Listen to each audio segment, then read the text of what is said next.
día de hoy vamos a hablar de cómo nuestro Dios provee para nuestras necesidades.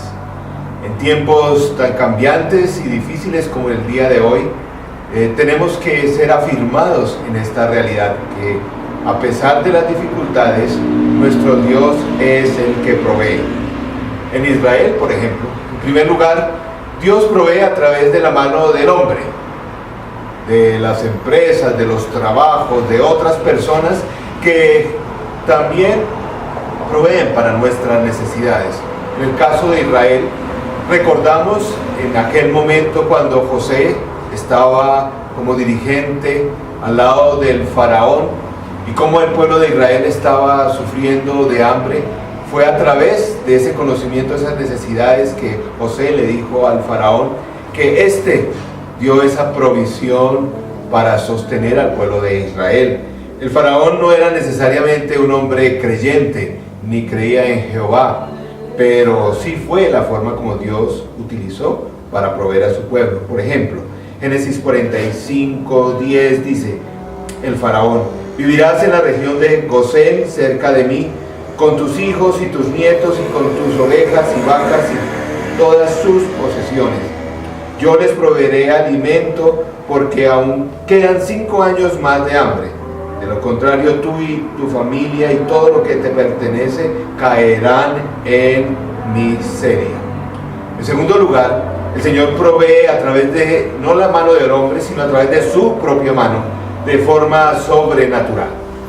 Aún en el mismo caso de Egipto, cuando en Israel, cuando estaban viviendo bajo el reinado del faraón que conoció a José, y este pueblo y este imperio proveía para esas necesidades, llegó el momento en que se acabó esa provisión, en que ya el faraón no conocía a José, a su familia, el nuevo faraón, y vino la necesidad de una provisión sobrenatural, además porque el pueblo de Israel dejó esa seguridad, entre comillas, que tenían en Egipto.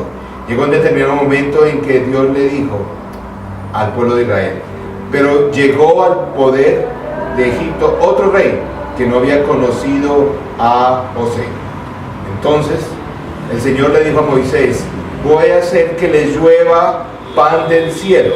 El pueblo deberá salir todos los días a recoger su ración diaria.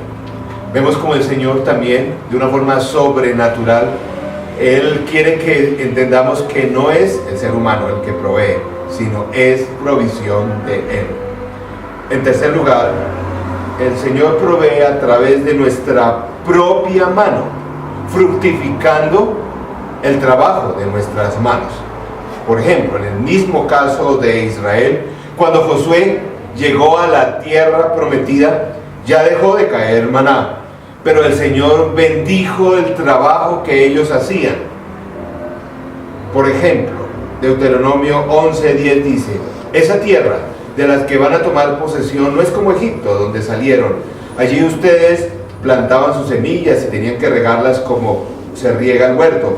En cambio, la tierra que van a poseer es tierra de montañas y de valles, regada por la lluvia del cielo.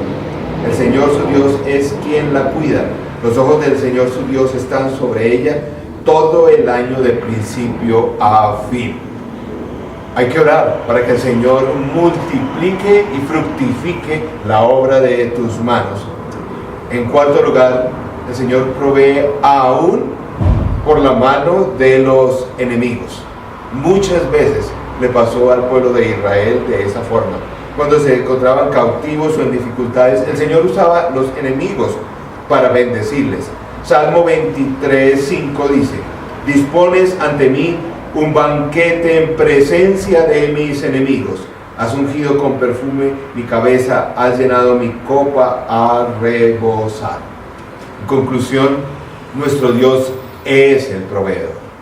Y debemos orar por esa provisión a través de la mano del ser humano. Creyentes o no creyentes, en el medio en que estamos, el Señor va a usar a personas para traer la provisión a nosotros.